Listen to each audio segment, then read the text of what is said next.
Sounds good. Hi, this is Stuart Nachbar with Educated Quest. Today we are going in a virtual way out toward Western Washington University in the state of Washington. And we are not even going to be in Seattle. We are in Bellingham, which is considered the hippie city of the West Coast, or the baby Berkeley might be the another way to describe it. With me this afternoon is Brent Bode. He is an assistant director of admissions at Western Washington University, and Madison, aka Maddie Gard, who is a sophomore majoring in environmental science and marine science. Guys, thank you for joining me this afternoon. Yeah, absolutely. And Thank you.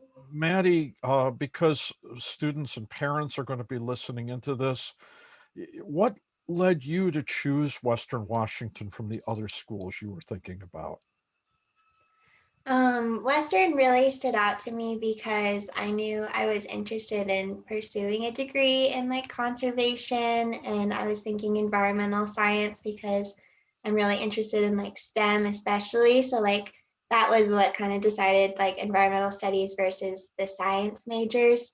And I was just researching some schools while I was a junior and senior in high school, and Western was one of the schools that just consistently kept popping up. And so I started to pay a little more attention to it, and I looked into it more and then applied, and I got to go visit the campus, and it stood out to me more than any of the other schools I had been looking at. And so that was what kind of led to me officially choosing Western.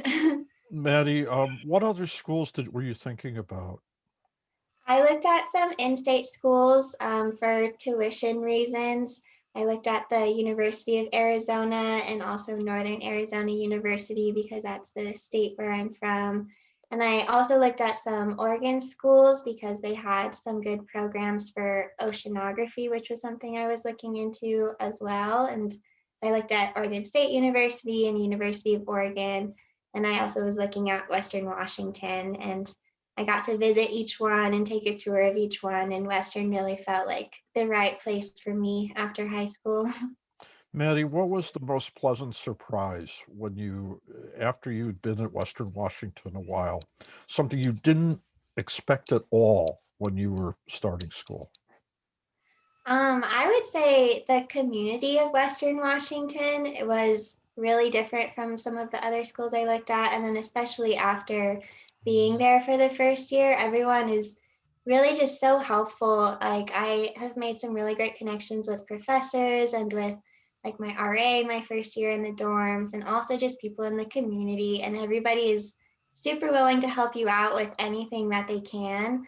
I've had people offer to like lend me their kayaks for the weekend if I was interested in like going out, or even like I've had professors like forward me opportunities for like internships or like jobs that I should apply for that they think I'd be good for. And so just that like those little things of like forwarding an email that they think a student would be good for, like that's really kind of helped me to be successful, and it definitely feels like a super supportive environment. And that stood out even on my tour because people were willing to stop and chat with me and point me in the right direction to different buildings. And so I really love the community of Western. And have you lined up something for the summer? For this summer, I am hoping to hear back from a NOAA internship that I applied for. I might potentially, if I receive it, I might get to go and do an internship with a doctor within NOAA for the summer, and then hopefully get some research experience doing that. And if not, I also applied to a like whale tour company because I thought that could be fun to go out on the boats and give some tours. I have some practice giving tours now at the university, and so I love marine science and especially environmental science. So I thought that could be a really fun summer job.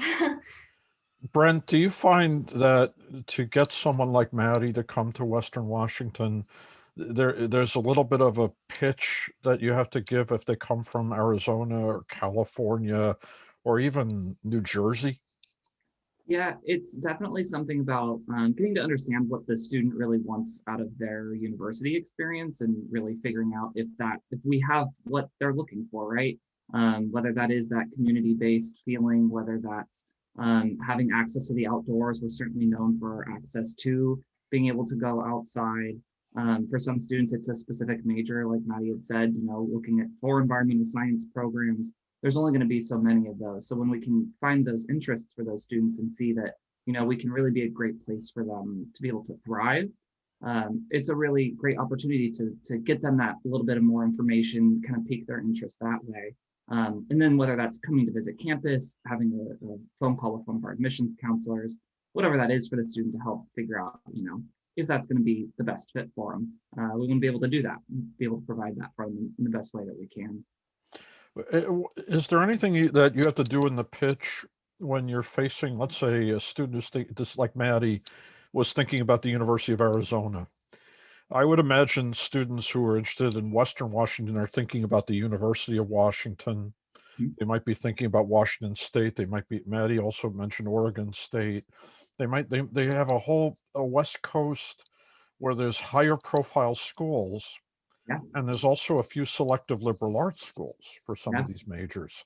Um, what's helps make Western Washington stand out from the schools that your applicants consider most often? Yeah, I think one of the unique positions we have is our campus size. So we're considered medium sized in terms of being a university. We've got between 15 and 16,000 students. We're also primarily undergraduate. So 95% of our student population are undergraduate students. So what that means, and like kind of Maddie was pointing to, a lot of students have opportunities to do research, to get connected with professors, kind of get some of those real world experiences under their belt. And they're not competing with graduate students for those spots. Really, you're finding that the undergraduate students are the ones who are sought after in that way. So that can be really appealing because you get the feeling of that small liberal arts university, but you get the access of a larger public institution in the same hand. And we see that a lot of students really love that. They come to campus, they realize, oh, the professors are always going to know my name, but it's also not just 12 students in a classroom. I have a bigger cohort of students that are going to be with me. Can be a really big draw for a lot of those students who maybe are considering that big name university or even considering those smaller liberal arts schools. We see a lot of crossover from both sides of those kinds of student types. Western Washington has some majors that you don't find too often. Like I saw some things in industrial technology with automobiles. I saw manufacturing engineering. Were those majors created with the idea of serving a demand? Yeah, they definitely started off that way. And then because of its unique position of kind of only having those majors, it starts to be a draw for students who want to get involved with things like electrical engineering. Our industrial design program is certainly well known and very competitive to get into because it is a more unique major that we have. Our flagship campuses in the University of Washington in our state have things like mechanical engineering and civil engineering, things along those lines, chemical engineering. And so we're able to then fill the need on the other pieces of things like engineering programs for students who maybe don't want to go down that more traditional route that students look for. We have all these other opportunities that allow students to come in, still get an engineering degree, still have that same preparation, but maybe look into different fields within something like engineering in that way. Something like our manufacturing and supply chain management program through our College of Business and Economics. That one was created by really by the businesses in the kind of greater Seattle area. They came to the university and said, hey, we want to be able to have students who have these specific skill sets, who've learned these specific things, both from the business side, from the manufacturing side.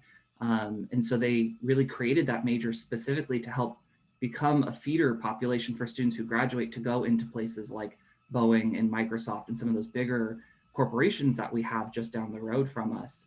And it's been really successful. The job placement rating for our manufacturing or for our supply chain management program is, I think, 100%, if not maybe 99% for students who are graduating from it. So you start to have that great kind of rollover and those turnover of students who come in, do really well, find a really awesome spot to go to right after they graduate, and kind of keep up that tradition. So it's really, even that's ballooned a lot over the years.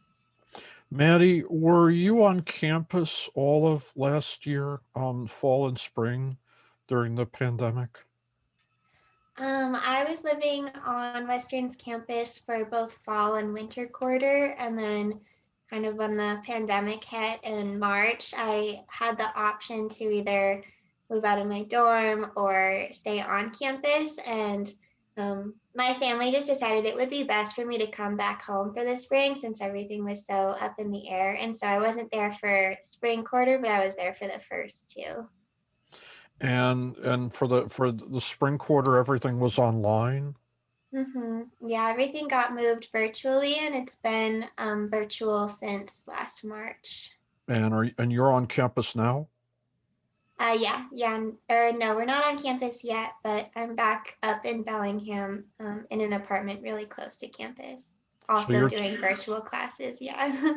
and next quarter, are you guys going to be back in person, do you believe?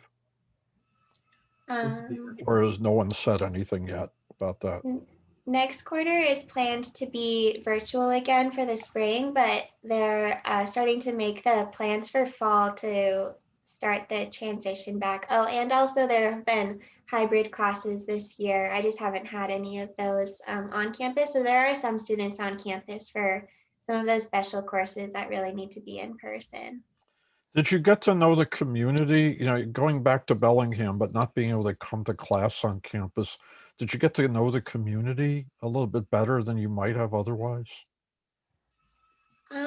Yeah, I would definitely say since campus has been closed, definitely during my first year living on campus, I also didn't have a car or a bike during my first year. So I spent a lot of my time on campus getting to know that kind of little bubble. But since we've moved to virtual and I'm living off campus now, I've definitely had a lot of opportunities to explore the bigger Bellingham area and get to know that community a lot better too. If you were taking prospective students and their parents on a tour, where would you tell them to go to eat in the community? Ooh, I've got so many recommendations. I am a big foodie. One of my first ones that I always recommend is Cafe Roomba. That's a local Peruvian sandwich place in downtown Bellingham.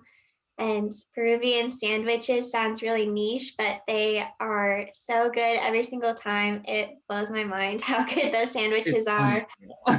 They are so good. They're really good. And everyone I tell that once they try it, they're like, okay, I know what you mean about these sandwiches. I also really love pelmeni, which is like a Russian dumpling place downtown. And their menu is super simple. It's like potato or beef, and you just choose between the two. And then in Fairhaven, there's also the Firehouse Cafe. It's a coffee shop down there. That's a really fun place that I like to go study. And everyone in there is super nice. They'll come up and chat with you and make small talk, even if they were strangers 5 minutes ago. So that's kind of a fun, like warm community place to kind of do your homework and hang out. Brent, do you have anything to add there? You figure it's parents and the student together. Any other places that, besides those that Maddie just suggested?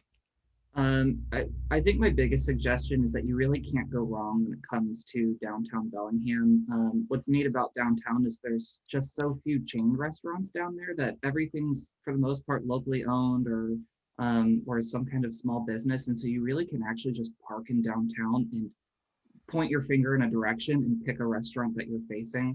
And you really don't have any bad options. There's quite a few places. I think maybe the most well-known restaurant in all of Bellingham is Boundary Bay. It's kind of we've used the word flagship a lot. It is definitely the flagship restaurant of Bellingham. It's also a brewery, a really well-known brewery in the area. And so they have a dining section as well as a place to get a beer if you're without your children also. We also have a place called Fiamma Pizza, as well as their sister spot called Fiamma Burger. Both of them, they sell burgers and pizzas respectively, of course. And they're incredible. They've got some really unique kinds of pizzas, things that have all kinds of different toppings on it. You can get your own thing, you can share with others. And then the other restaurant I always love to shout out, especially for the college students, is AB Crepes. It's a creperie. It's right there in the middle of downtown. It's actually owned by Western alumni, so we always love to shout them out because they're a great representation of us. And so they're open for lunch, dinner, and late night. They have a to-go window, so you don't even have to go inside. You can just walk up, order, get your crepe, and go. They'll do handheld, they'll put it on a plate for you. There's just every option under the sun. So it's a really nice, cheaper option for students who might want to go down and still save a few bucks, but get to have a full belly coming back to campus. From what I read about Bellingham, it seems like a mini Berkeley to me. Like you could find like you were saying, no chain restaurants. I've been to Berkeley. I didn't find a McDonald's there or a Burger King there. Not that I was looking for one, but I found more local or California specific things. And there's also the interesting bookstore, record store, that kind of. Is it the same We kind have of? a few of those too. But now, Maddie, was the community partly what sold you on Western?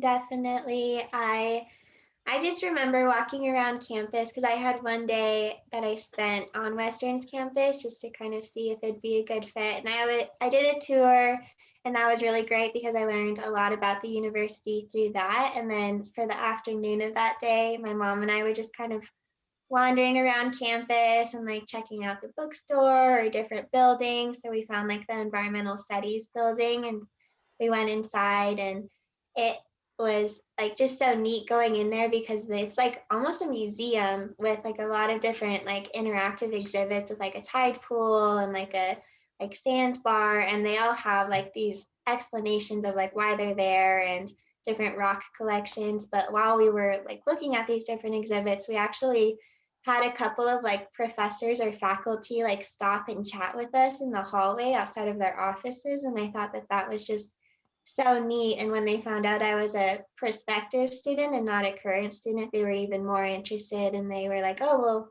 here's my email or here's my number. Like once you're here next year, like feel free to reach out and like come chat with me. And so like just that like experience was really, really like unique compared to when I had been touring some of the other campuses, because like people like went way out of their way to kind of like see who I was and what I was interested in. And that really made it feel like a special place to kind of continue my education after high school.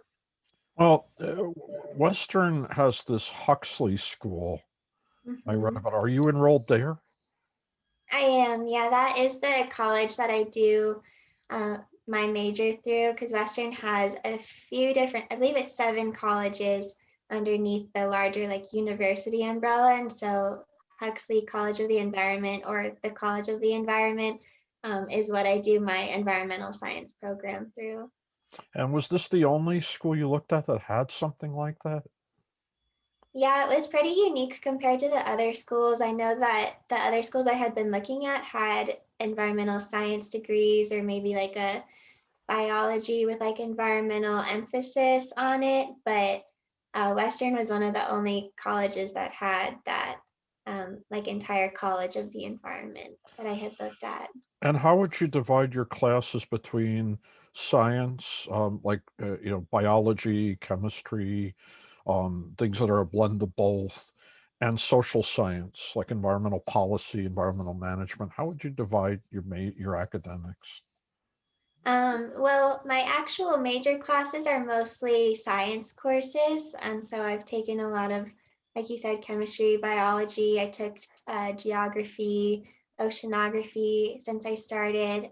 But Western also has like the general university requirements where they have you take classes in a lot of other areas as like a graduation requirement. And so I've also taken like communication sciences and disorders, which was a social science class, or I took Spanish and a lot of different courses in through the honors program as well. I took like a Native American studies course. And so I've definitely gotten like a really good mix in all of my classes. So it's not super heavy on just science. I also have a lot of those. Now, And you have credits to be a junior, even though you're in your sophomore year. With an intro bio course, an intro chem course that a lot of majors take, how many students are in the class? in my like intro biology sequence courses, I would say in the lectures we have about 50 to 60 students in the lectures, and then that group actually gets split up into groups of like 15 to 20 for our lab portion of the class.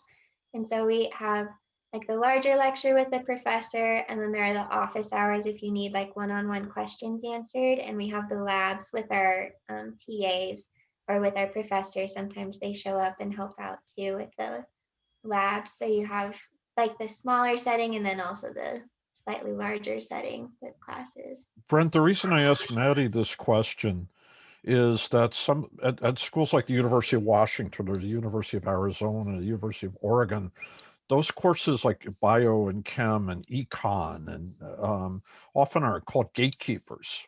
Yeah. And the idea is that there are a lot of kids in those classes, Yeah. like in the hundreds, and then you're mainly taught by a teaching assistant. For those kinds of courses, is Maddie's experience typical? Very Or much so. Yeah, and even speaking for myself, back when I was an undergraduate and I took those same classes, the experience was the same, and it has been for over a decade at this point. That your bio series, your chem series, the average class is going to be about 50 to 60 students, like she said, and then the lab portion is split up into the teens in terms of what your lab looks like. And the professor is always going to be teaching the actual lecture class itself, and then you would either have a TA or sometimes the professor will also be in the labs with you right there. It's pretty awesome to be able to get that FaceTime right from the get-go. The programs are really great that if they're reaching capacity, sometimes they'll be able to offer another entirely new section so that they can keep those class sizes at that size. We really only have a couple of classes that fill our largest classroom, which holds 300, and it's Psych 101 and Environmental Science 101. And really beyond that, the classes are much closer to what Maddie was talking about at that intro level. so let's say like something like chemistry, which goes across many majors. You're after you take the intro, and let's say you get into organic or something like that, it'll be smaller. It'll be much smaller. Yeah, it'll be a lot smaller. Really, just the general chemistry series and the general biology series are going to be the ones that have more of that kind of cross functionality that allows you to go into engineering, to environmental science, into biology, chemistry, geology, whatever that might be. But then beyond that, then the classes get down to probably 30, 35 on the average. Maddie, are you noticing the class sizes drop down as you've taken more classes? Yeah, definitely.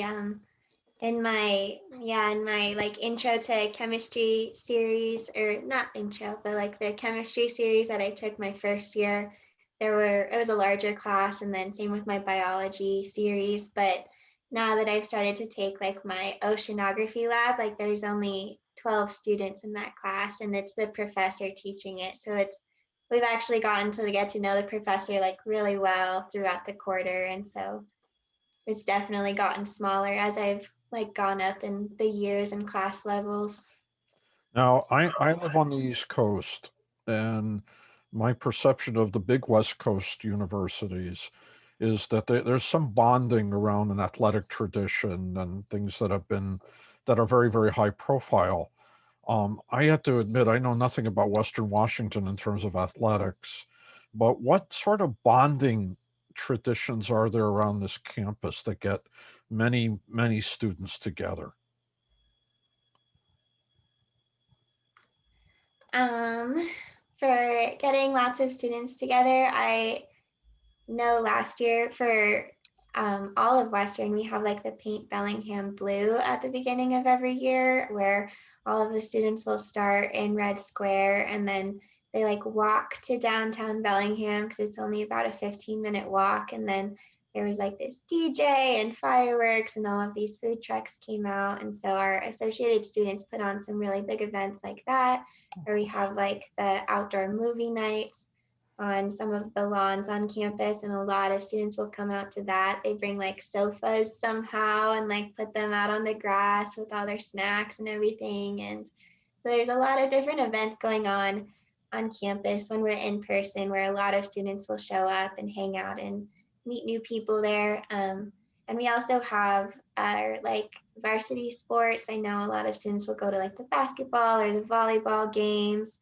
that we have in the evenings, and we have like the Blue Crew, which is a student club, or like the student section at all of the games. And so there's a lot of different like clubs and activities, and we also have so many clubs on campus that you can really find like super niche groups of people as well. Like there's the running club, or like we have like a Beyonce appreciation club. So it's like really easy to like just find something totally random and go, and then you meet people with really similar interests to you. And that's been a super easy way for me to make friends. It's just through joining clubs and getting to know people through that. And Brent, that's the common experience with most of your students. They Very much find so. a friend. I think the way that Maddie explained it was so great, because it isn't about one thing.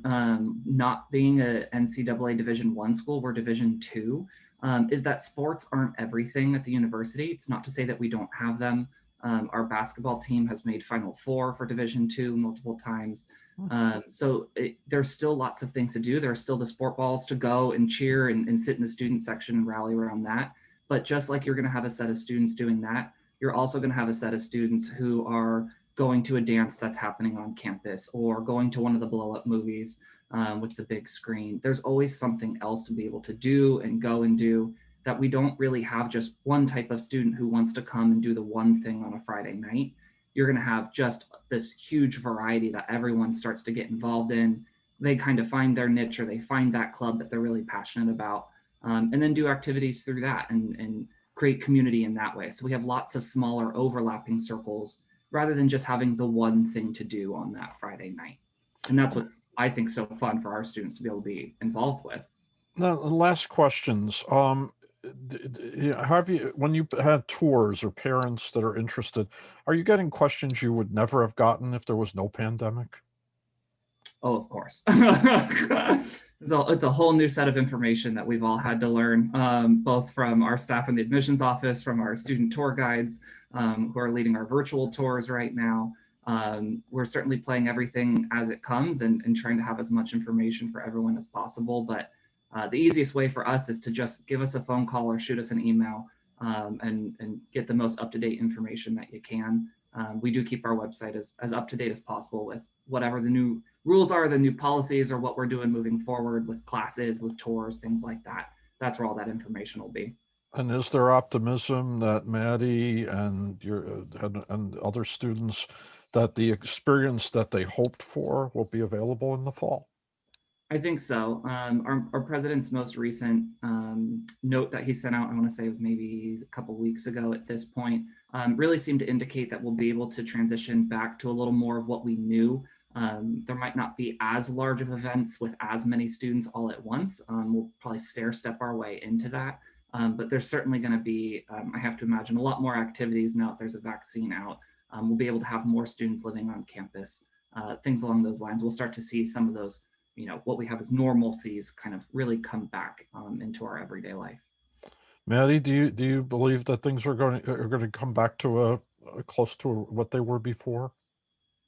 Yeah, I think the whole community of Western is kind of really missing what it was pre-pandemic, and I think everybody is eager to get back to what Brent said, like all of the normalcies that we kind of expect university life to be like. But also, I think Bellingham's community especially is like very cautious, and so we just want to make sure that as we are like stair stepping our way back to those normalcies, that everybody is staying as safe as possible, and that we're like keeping the community safe as well. So not opening things up before we're necessarily like ready to do so. And so that actually makes me feel a little better that I am not expected to go back until like we know it'll be safe for everyone to be back.